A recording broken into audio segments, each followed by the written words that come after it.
Yang saya hormati Ketua Umum Dewan Koperasi Indonesia Dekopin, Bapak Haji Andi Muhammad Nurdin Halid. Yang saya hormati Ketua Penasehat Dekopin, Pak Profesor Dr. Jimli Asidiki. Yang saya hormati para pimpinan paripurna Dekopin, para penasehat, para pengawas, majelis pakar, dan para peserta Rapimnas Dekopin tahun 2021, dan hadirin sekalian, Assalamualaikum warahmatullahi wabarakatuh. Selamat malam dan salam sejahtera untuk semuanya. Izinkan dalam kesempatan ini, saya pertama mengucapkan selamat atas kepengurusan yang baru saja dilantik. Insya Allah sukses dalam menjalankan amanatnya. Kita semua merasa bersyukur bahwa kondisi pandemi ini sudah terkendali. Tadi Pak Erlangga sudah menceritakan panjang, Pak Menko. Dan kita berharap nanti recovery lebih cepat, koperasi tumbuh lebih cepat lagi. Amin, amin. Tahun ini, Bapak Ibu sekalian, kita memperingati kemerdekaan yang ke-76, kemerdekaan Republik Indonesia. Dan bila kita reflektif, menengok ke belakang sedikit, para founding father ketika memproklamasikan kemerdekaan, mereka memiliki tekad bahwa kemerdekaan itu adalah pintu gerbang menuju kepada Indonesia yang tentu merdeka, bersatu, berdaulat, adil, dan makmur.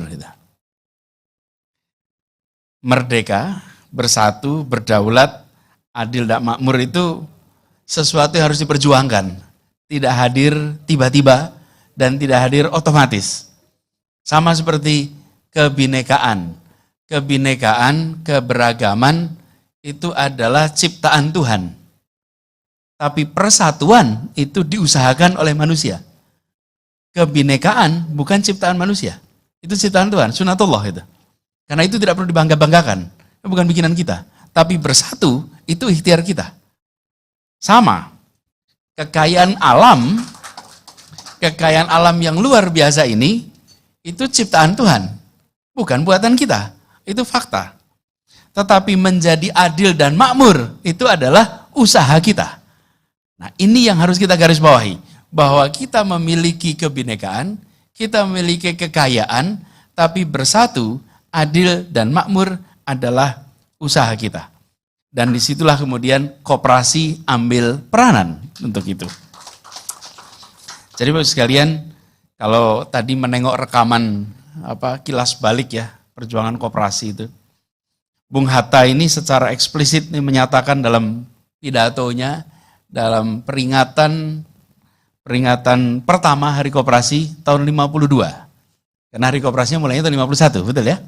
Hari Koperasi 52 itu peringatan tahun pertama. Beliau mengatakan, saya baca di sini, kemakmuran rakyat tidak lahir berbarengan dengan kemerdekaan. Kedaulatan yang telah lebih dahulu direbut oleh Indonesia, tapi kemakmuran itu harus diusahakan, harus diselenggarakan dengan sungguh-sungguh, tidak otomatis itu datang. Nah, Bapak sekalian yang saya hormati, Bung Hatta dengan bicara konsep koperasinya itu, konsep ekonomi kerakyatan, konsep koperasi ini lebih awal dari yang disebut dengan istilah social market economy di Jerman sana. Yang pada tahun 49 itu diluncurkan, tahun 64 itu dimatangkan sehingga kita tahu Adenauer itu Konrad itu menjadi salah satu pendorong sistem ekonomi di mana di situ ada unsur keadilan. Dan kita tahu persis tadi sambutannya Pak Nurdin Halid mengatakan bahwa pasar bebas itu ternyata tidak mengantarkan kepada keadilan. Pasar bebas itu mengantarkan pada efisiensi. Karena tujuan dari mekanisme pasar adalah mencapai sebuah transaksi yang efisien. Ada yang transaksi itu membawa modal uang, ada yang membawa bekal tenaga kerja, ada yang membawa bekal sumber daya alam. Semuanya masuk dalam sebuah mekanisme pasar dan di situ dicari yang efisien. Tapi efisien tidak menghasilkan keadilan. Republik ini tidak pernah didirikan untuk efisiensi. Republik ini didirikan untuk keadilan. Tidak ada kalimat untuk efisien. Yang ada adalah untuk keadilan sosial. Dan itu eksplisit dikatakan bahwa tujuan berdirinya Republik ini adalah untuk efisiensi. Karena itu kalau kita pikir, kami di Paramadina waktu itu, Pak Nurdin, membuat sesi khusus mengundang ekonom-ekonom dari berbagai wilayah Indonesia untuk secara serius belajar mengkaji yang namanya social market economy. Karena itulah ekonomi Pancasila. Karena itulah ekonomi koperasi. Apa problem yang kita hadapi? Ini saya ingin sharing sedikit. Kita dalam filosofinya sepakat ekonomi berkeadilan. Pertanyaannya, mana ekonometriknya? Mana model ekonominya? Mana hitungannya? Sehingga kita bisa menerjemahkan filosofi ekonomi berkeadilan itu di dalam kebijakan. Problem kita ketika sampai kepada ekonomi berkeadilan itu berhenti di filsafat.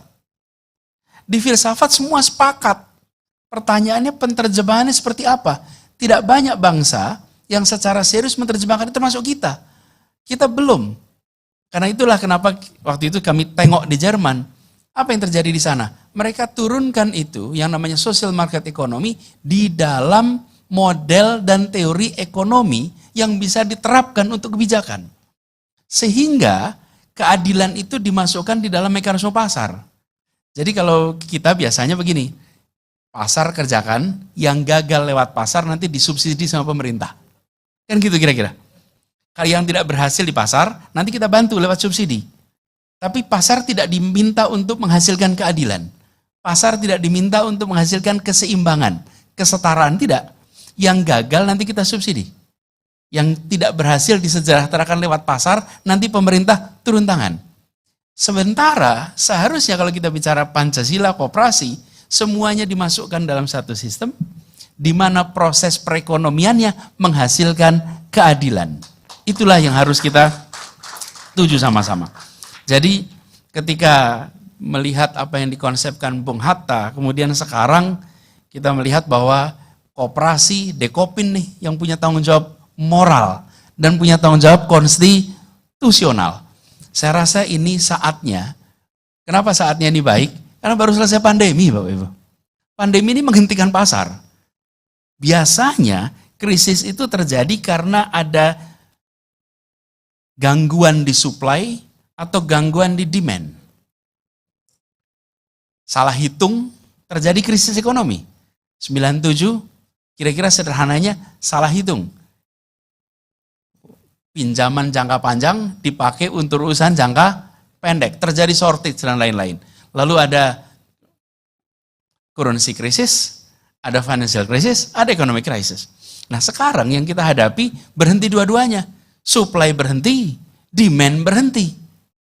Pasar mandek. Sekarang kita lagi mau jump start. Mumpung mau jump start, Dekopinnya pengurusnya baru, punya konsep yang baru, yuk kita pastikan bahwa koperasi mengambil peran di sini. Nah jadi, Bapak sekalian kalau kita lihat di Indonesia, termasuk di Indonesia, koperasi ini dianggap sukses ketika, dan ini pengalaman berbagai tempat di dunia juga, ketika membantu komunitas rural, petani, nelayan, peternak, itu koperasi itu dianggap bisa memfasilitasi. Tapi ketika sampai perkotaan, koperasi itu seakan hilang. Korporasi yang di situ dominan. Seakan semuanya bisa diselesaikan lewat korporasi dengan pendekatan mekanisme pasar. Nah ini saya rasa satu kesempatan tersendiri. Kenapa saya? Nah di sini saya mau sampaikan sebagai orang yang lagi ngurusin Jakarta nih, bahwa kami di Jakarta sekarang sedang mendorong pemanfaatan koperasi untuk pengelolaan rumah susun kita. Ya, jadi koperasi itu dianggap sukses di wilayah rural. Problemnya kita perlu contoh di kota. Kapan kita bisa lakukan? Bapak Ibu sekalian mungkin pernah dengar kampung akuarium. Pernah tergusur waktu itu. Ingat ya? Dan kemudian kampung itu kita bangun kembali. Kita bangun rumah susun, bukan rumah susun, kampung susun.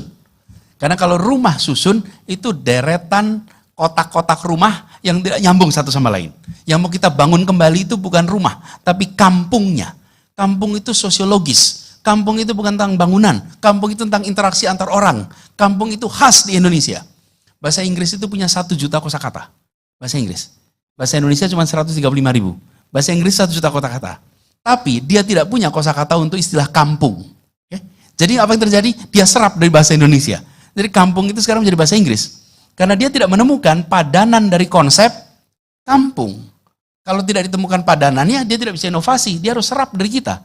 Dan itu khas Indonesia, khas Asia Tenggara, kampung itu. Nah, kita tumbuhkan kembali kampung akuarium. Lalu apa yang terjadi? Biasanya selama ini Pak Jimli, kita kalau di Jakarta ini kalau membuat rumah susun, lalu kita bikin UPT, unit pelaksana teknis, yang nanti berurusan dengan seluruh penghuni rumah susun. Ini tidak. Apa yang kita lakukan? Membentuk koperasi yang anggotanya adalah seluruh warga yang tinggal di kampung susun itu. Jadi ini nama koperasinya itu Koperasi Akuarium Bangkit Mandiri. Nama koperasinya. Koperasi Akuarium Bangkit Mandiri. Ini apa yang terjadi? Mereka diberi kepercayaan 100% untuk mengelola bangunan yang dibangun oleh pemerintah. Asetnya milik kami, tapi kami tidak berurusan dengan masing-masing rumah. Kami berurusan dengan koperasi yang anggotanya adalah seluruh penghuni. Mereka yang mengurus semuanya. Dari memastikan iuran, soal listrik, soal kebersihan, sehingga ini hidup sebagai satu komunitas. Dan ini badan hukumnya adalah koperasi. Nah ini untuk memastikan, jadi dengan koperasi ini seluruh pengelolaan kita serahkan ke mereka. Kami, pemerintah, berurusan dengan koperasi. Tidak berurusan dengan tiap-tiap individu. Dan apa yang terjadi, Bapak sekalian? Mengubah konsepnya. Kalau dulu pemerintah sebagai pelayan, warga sebagai yang dilayani, sekarang kami setara. Mereka sebagai co-creator dan kami sebagai collaborator. Karena kita kemudian bekerja bersama, mengelola sebuah institusi kampung, dan itu dikerjakan lewat koperasi. Jadi, kami mencoba koperasi untuk bisa hidup di Jakarta. Dan kalau itu hidup di perumahan-perumahan, insya Allah nantinya akan bisa menyangkut begitu banyak urusan yang ada di wilayah perumahan-perumahan kita di Jakarta. Karena itu, Bapak sekalian yang saya hormati, ini pada pengurus Dekopin yang barusan kita saksikan tadi dilantik, ini ada PR. Kalau kemarin koperasi itu di rural, sekarang kita masuk ke wilayah urban. Dan Bapak Ibu sekalian, untuk catatan ya, di tahun 2009 Indonesia memasuki fase berubah. Lebih banyak penduduk tinggal di kota daripada di desa. Mulai tahun 2009. Pada saat ini sekitar 56% penduduk Indonesia tinggal di kota. Diperkirakan di tahun 2030 akan mencapai 60%. Dan diperkirakan dunia di tahun 2050 70% penduduk dunia tinggal di perkotaan. Jadi tantangan untuk koperasi ke depan adalah bagaimana koperasi menjadi solusi untuk masyarakat perkotaan. Ini harus dipikirkan secara serius. Jadi dengan begitu, Bapak sekalian, harapannya ini, Dekopin, koperasi mulai ambil langkah. Apakah koperasi bisa ikut berperan dalam menyelesaikan perubahan iklim global? Apakah bisa berperan dalam menyelesaikan masalah kesehatan masyarakat? Apakah bisa membantu berperan dalam menangani krisis air bersih di perkotaan? Bapak sekalian, kami melihat peluangnya besar sekali. Karena semua itu membutuhkan kerja bersama dan institusi koperasi sangat mungkin masuk. Karena itu harapannya di dalam Rapimnas kali ini sebagai sebuah titik awal. ada pandemi yang menginterupsi perekonomian kita. Kita berkesempatan untuk melakukan konstruksi baru atas tatanan di perkotaan. Indonesia masuk kawasan, masuk wilayah lebih banyak perkotaan. Kami di Jakarta punya contoh pengelolaan menggunakan koperasi.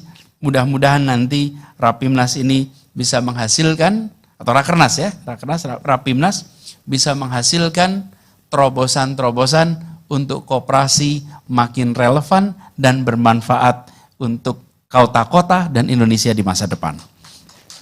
Dan mudah-mudahan nantinya, ini prinsip koperasi, bukan saja efisiensi, tapi justru keadilan. Bapak Ibu sekalian, persatuan ini sulit dijaga dalam ketimpangan. Kita coba cari contoh di mana ada persatuan dalam ketimpangan. Kalau persatuan itu selalu ada, hanya mensyaratkan kesetaraan. Syaratnya persatuan adalah keadilan. Kalau kita tidak membangun sistem yang berkeadilan, akan sulit sekali membangun persatuan. Tapi bila ada sistem yang berkeadilan, sistem yang memberikan kesetaraan, dan koperasi bisa melakukan itu, insya Allah kita akan punya persatuan Indonesia terus. Demikian barangkali sambutan dari kami. Terima kasih. Kurang lebih mohon maaf. Assalamualaikum warahmatullahi wabarakatuh.